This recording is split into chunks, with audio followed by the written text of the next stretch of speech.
those of you who don't know me, my name is Dr. G, and you are on the Empowering Moment with Dr. G. This series started at the height of the COVID pandemic.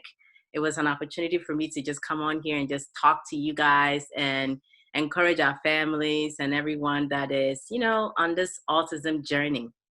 And not just the autism journey, but dealing with different challenges. And COVID really, truly has done a number on all of us. So every month when I'm here, the joy of, I say joy because truly coming and sharing some of the things that I'm walking through and opportunities that I'm learning, it really becomes a joy for me. At the same time, it gives me an opportunity to see some of friends and family and everyone else that's all over the world. So if you're joining us for the first time, thank you for joining us. Our friends on Facebook, thank you. Our friends on YouTube, thank you. And if you're going to watch us later, awesome. We have some really great stuff in store today. So on this month of October, we're heading soon enough into election month, but as we're transitioning from returning back to school, last month we were talking a lot about the back to school series and really overcoming obstacles and dealing with them. This month I was thinking about, okay, what am I going to talk about? And so the theme that came into mind is arise and shine. But beyond that, I also decided that I need to be in the hot seat for a minute. So who else can really put me on a hot seat is my own kids. So today, part of our conversation is going to be what I call Sibs talk. So this week, I'm going to have this first day of the month of October. I'm actually going to have my oldest daughter, Sena, who's going to share some words with us. And Sena is also going to, tell me some things that I could have done better. And I've already warned her, I'm like, be careful. But right, Sena, right? So Sena, we're happy to have you. Thank you. Thank you for having me. I'm excited. You're excited? All right. So before we get started on it, I'm just gonna give us a quick word of encouragement, and then I'm gonna have you be a part of that conversation. That, like I said, the theme for the month that I'm really going for, it's just from the word of encouragement side of it, is arise and shine. And it's actually, for those of you who know me, I always kind of like to share a word of scripture, because I think that's one of the key things that helps us as families to endure the journey that we're going through. And so in the book of Isaiah, which is part of the Old Testament, Isaiah 61, it says, arise and shine, for your light has arrived, and the splendor of the Lord shines all over you. So when you think about that verse and you reflect on it, it really means that it's a spectrum of time. Arise and shine, for your light has arrived. It reflects the time of the past, the present, and the future. The word arise hints at a past state. It could be the fact that you've been sitting, you've been sleeping, you've been overwhelmed, you're feeling like you're not at your maximum capacity. So if somebody says arise, that means you're probably not in a standing position, right? So it's a way that sometimes we get exhausted on this journey. And it tells us to go from arising and shine and let your light be so bright.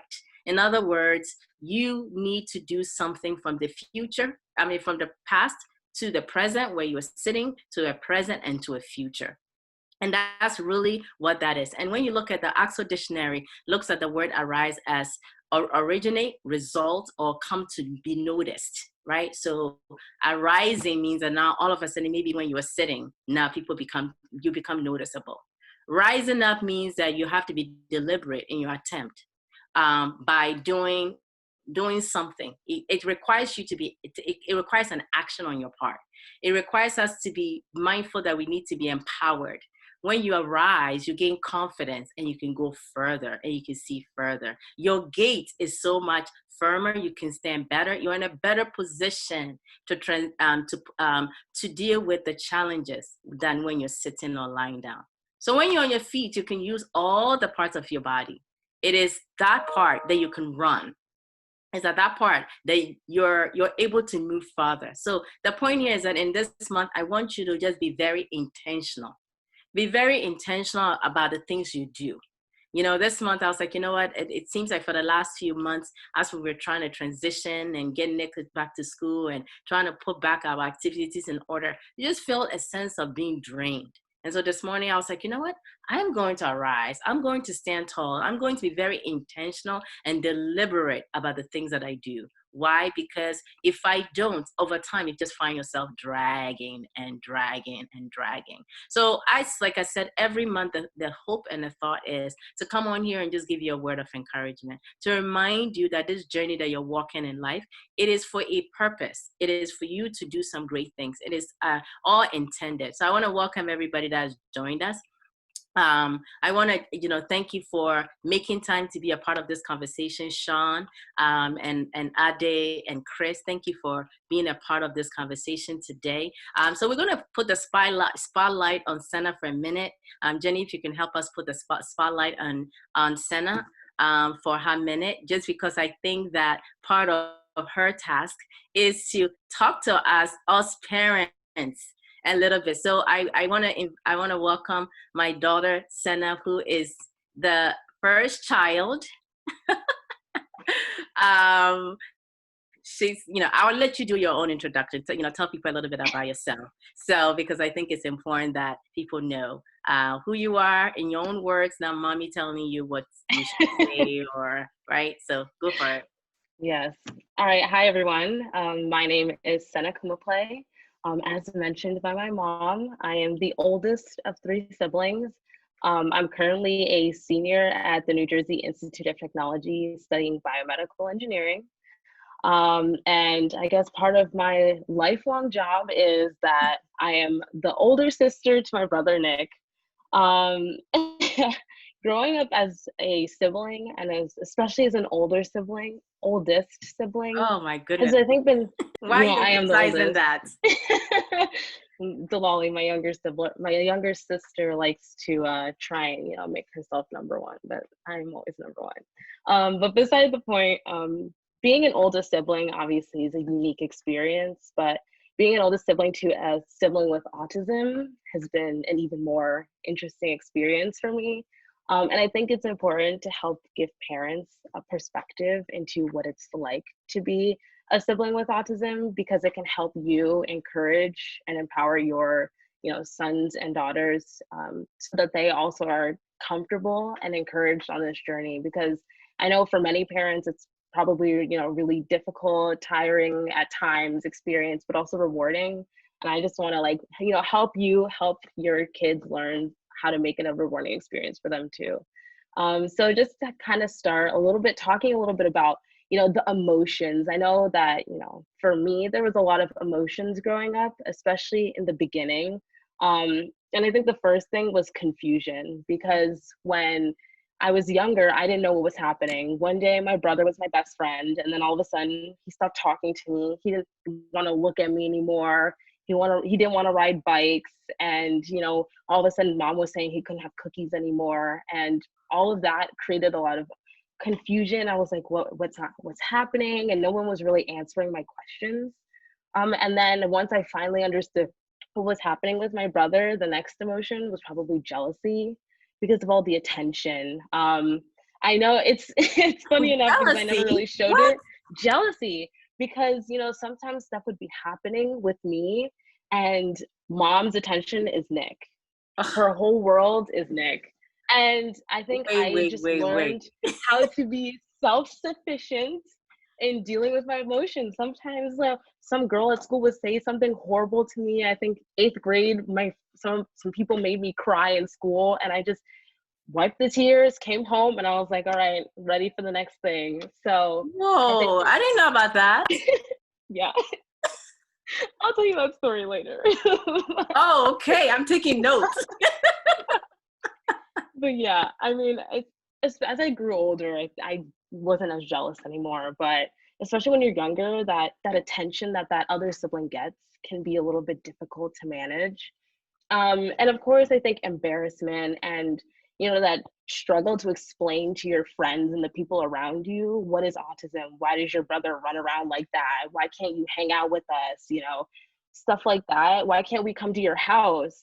when in reality, it's so difficult to explain such a complex, experience to the people around you.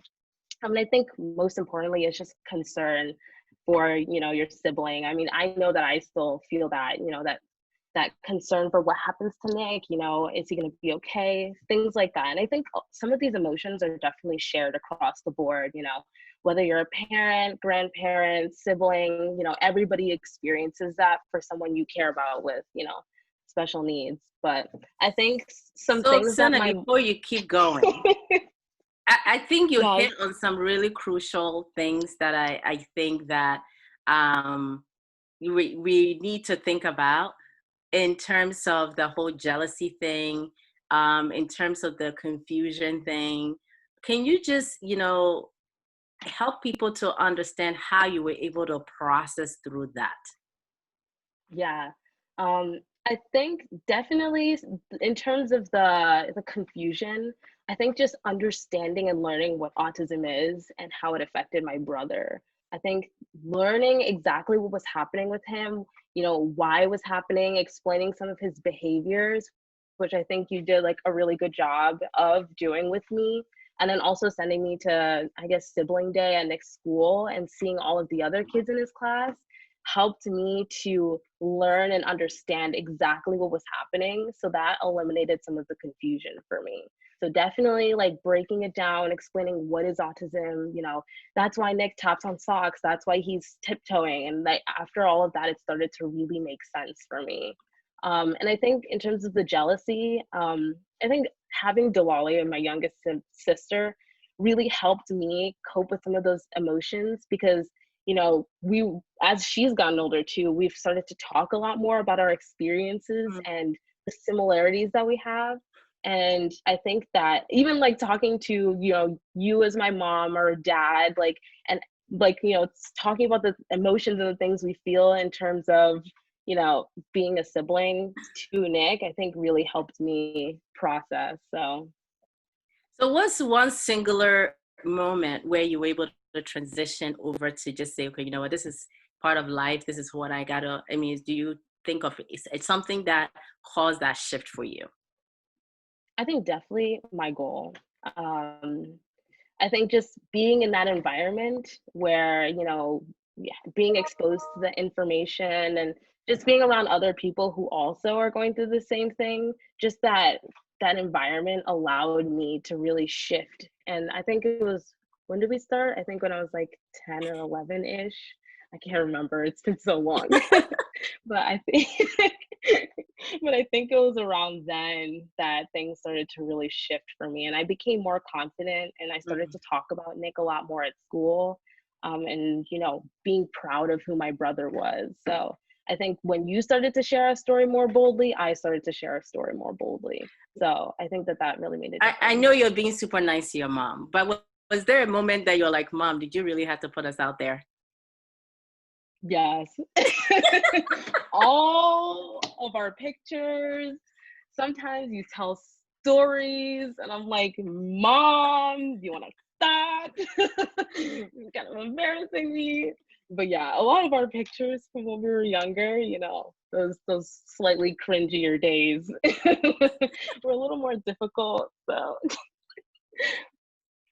How has it been? I think you took a trip to Ghana a few years ago. Could you share what your experience was when you went to the center in Ghana? it was, it just filled me with so much excitement and hope Why don't you tell because people what it was about? okay. So I think it was sophomore year, winter break. I went with the TCNJ students for their study abroad program to Ghana. And then they went to the Haven Center to do some work and training with the kids over there. So my mom had me tag along with them because I had been begging her forever to go back to Ghana. And while I was there, every day that they went to the center, I was also there. And just getting to see the kids that were there and how happy and excited they were to be at school and to see that even though we were thousands of miles away that we still had this connection was so exciting for me. And to see that, a lot of the work that we were doing here, and mom making me get up every Sunday morning to pack the car so we can go to support group. I'm sleepy and what I have to go get up at 6. It all made all of it so worth it, because at the end of the day, there were kids in Ghana that were benefiting so much from the work that was being done. So, the definite, waking up in the morning was rough, but in that, when I went there for those 2 weeks, I was like, you know what, it was it was worth every moment. So So one last question before you go back to your script, because I just thought there's so much that you can add to the conversation. What would you say your proudest moment was in this whole journey? A proud moment. a proud moment. Clearly, everybody, I didn't give this girl these questions, but she didn't even have time to prepare. No. Um, I don't know what my proudest moment would be. I think it's every time that like Nick accomplishes something new is a proud moment for me, Oh, because or like every time that I like hang out with him and he smiles, that's a proud moment for me, because like I know that the time that I took out, like I don't want to do it. Like, sometimes Nick wants to take rides and I know that it's an hour minimum requirement and I'm tired and I just want to sleep. But when I see how happy he is at the end of the ride when he comes inside, that's like a proud moment for me, because I did something to make him happy and make him smile. And, for someone that can't talk, that doesn't have many friends, being able to like give him a little bit of the experience that I have every day is oh. rewarding. See, you get a prize for that. Okay, am I Thank showing off you. again my favorite kind of stuff? My kids keep accusing me of being playing favorites. There is no such thing as Ew. favorites. You're all No. loved equally. So let me explain this, because my sister and I talk to my parents all the time about this. So nobody is disputing that you love us all the same, but there's always a child that you seem to click with more. Oh, And your child is Nick. oh, So every morning when my mom gets ready for work, she'll come and she'll like pray for Nick, and she'll be like, "Have a wonderful day. Nick, I hope you have a great day." And then in high school, my mom would be like, "Why are you still here? Shouldn't you be at school if you're running late?" And I'm like, "What are you? where's where's my goodbye hug? Huh? Why don't I get that kind of treatment?" So wow, wow, wow, wow. She put me out there, everybody. I mean, you asked me to come on here, Oh, so oh, that's special. All right. All right. So what we'll be doing next, the next time is that Sena is going to bring along her other sister, Delali, and she'll be able to share. But Sena has some words of encouragement and also continuing with what you were sharing. I thought that will also add to some of the conversation. yes, of course. So I think that some things that really helped me as I was growing up with, you know, coming not only just like coming to terms with what was happening to my brother, but also contributing, was a few things. The first is finding an outlet. So, when I was in middle school, I didn't really, and part of high school, I didn't really participate in clubs. I didn't really participate in sports. My mom signed me up for every sport under the sun, and I stuck with none of them. So it was pretty much just me at home after school every single day. And it wasn't until like I was later in high school that I found marching band. And that became a place where I found a lot of joy and excitement. And I felt that I was able to be a better sister to Nick, because I had a place where I really felt like my own. So finding something, an activity or something to do where, that sibling feels like it's their space and it's safe and they can really unwind, helps to bring more balance into their life. I think also another thing that really helped me was having honest conversations with my mom. She would tell me, when something was happening with Nick, or there was a new behavior, there was a change, she would always like explain. She didn't really get into like the nitty-gritty details of, oh, this is exactly what's happening, but helping me to understand that, okay, Nick, his new behavior recently is this, but this is how we can help him. So that gave me a sense of, okay, as his sister, I know that this is changing, but this is how I can support him. I think also another thing that my mom did was speaking positively about Nick. because it helps me learn to see him in a positive light. And just hearing her always say good things about him, or rather than saying, oh, well, Nick can't do this, she's like, we're working towards this skill and hopefully he'll be able to get there. So now when I was talking about my brother to other people, it was always positive things because that's what I was hearing from her. And I think also acknowledging, my mom is always like thankful for my help. And so like that really like boosts me and makes me feel better because she's recognizing all of the work and effort I'm putting in as Nick's sister. And I think that like encouraged me, and I think everybody needs that encouragement every once in a while, that thank you for the work that you do and for being there for your son or daughter every day. And I think that also receiving that is really helpful as well. And I think the one last thing that I think is super big is sibling guilt.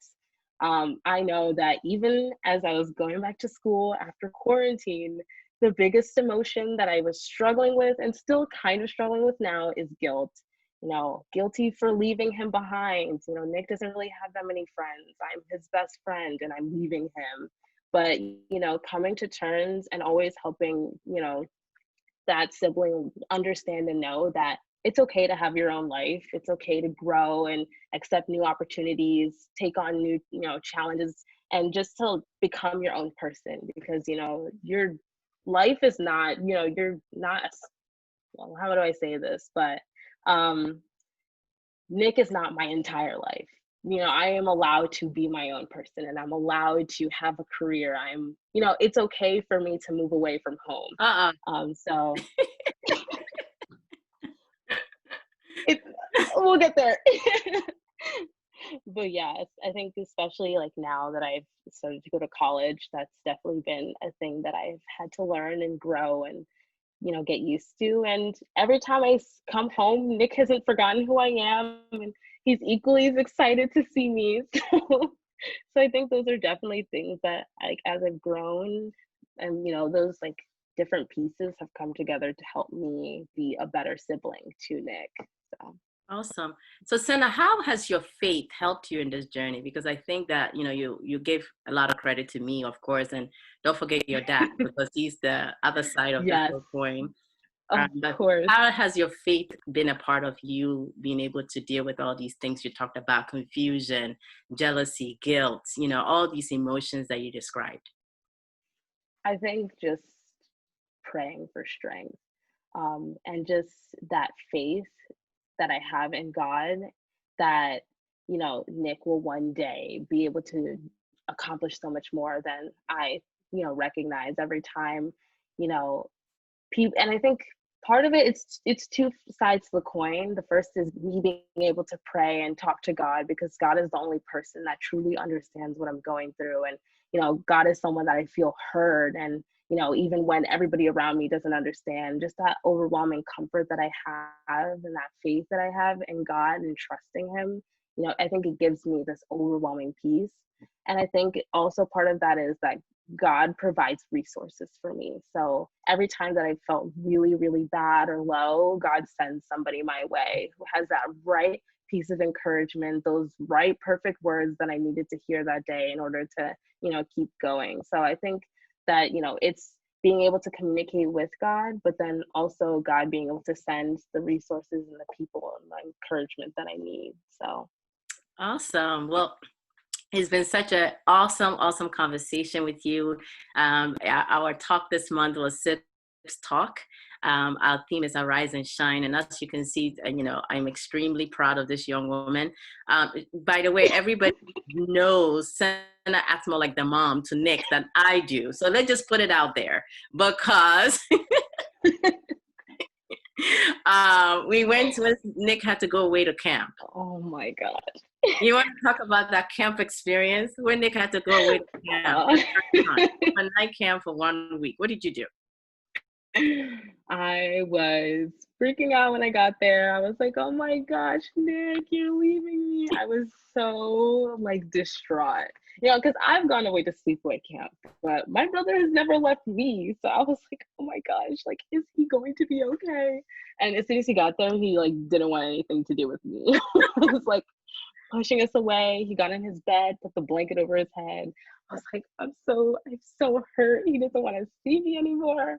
But in all honesty, I don't blame him either because I was just excited to get away too when I went to camp. So Yeah. So, and you talked a little bit about the future. I mean, what is your one hope for Nick? I think the biggest hope I have for Nick is that he's happy Yeah. and he's settled and has his own life. I think that, everybody wants that for themselves. And I just want to see Nick in a place where he's excited, about the things that he's doing and he's involved with and that he's happy. So I think that for me, that's the best thing that I could ask for. And also that he's settled. I think that that'll also give me peace of mind too, knowing that he's in a place where he's taken care of. So I don't have to worry about him all the time. Well, I got to tell you, I'm extremely proud of you and your sisters because truly you guys have been a source of strength for us as a family. And you're right, I dragged you to all those programs. We do our monthly support group. For those who don't know, my kids have to pack our big van, not a truck. For those of you who are wondering why I was driving the big truck, it was because of my goal, because then we used to have materials that we'll pack in there. And poor Sena had to wake up Sunday morning before church, like 6 a.m., pack that car. We go to church. From there, go to the support group. They would do all the work. We don't get home until like 4 or 5, just so the other families can draw from it. But clearly you see how that support group setting has helped her to not be the person that she is. And her name is God's gift, and truly, you've been a gift to us. And when Sena was going back to school this year, we were all so overwhelmed, like, what are we gonna do? But you said it best. God sent help. And it's been a huge source so that we can say, what, go off and have a good life. And you connect and you're back when you need to be, and we're always constantly talking. So we just thank God for you, and thank you for sharing what you've shared today. I know people who are watching have been encouraged by you and what you've shared here today. And for families who are watching, hear some of the things that Sena said. Don't be ashamed to talk about what's going on. Be transparent about what the need is, what the individual needs are, and encourage and include your all your kids in it. And because as parents we know that individual child needs more attention, sometimes we can be dismissive about the fact that the other ones also need our attention. And so yes, I mean, my family knows I'm constantly saying it's all about Nick, it's all about Nick, but truthfully it's about everybody else. So if you've joined us today, we're so grateful. For those of you who are watching us on Facebook, Norma, Dr. Norma, Mr. Emmanuel, Sister Hezebah, um, Adrian, and all the people who have tuned in to watch it. Thank you so much for being a part of this conversation today. Do share the link afterwards if you didn't get to share it earlier. This is Sena Kumapley, who is now old enough to now have her own voice and speak out and share. And, today, I want to bless God for you for allowing you to come and share these words of encouragement to others. I will leave us with this particular scripture that, talks about in Ecclesiastes chapter 4, verse 12, that says that a person standing alone can be attacked and defeated, but two can stand back to back and conquer. Three are even better, for a triple braided cord is not easily broken. This is in Ecclesiastes 4:12. So if you're standing alone, you can be attacked and defeated. If you're with other people, you can stand back to back. But if there's more people, you are able to stand strong. My goal is here for you. We exist to support families facing autism and other intellectual disabilities. We have been doing this for the past 12 years, and you can see that our journey is not just confined to us, but it is really a long journey, but it's worth it every moment because we become better for it. So thank you so much for joining us. Do join us again, not next week, but the week after, in 2 weeks, on October 15th, where the conversation with Sena continues. And at that point, we will bring on another sibling, so this way you can share more. Thank you, and have a wonderful evening. God bless everyone. Good night. Thanks, Sena. Good night. Thanks for having me.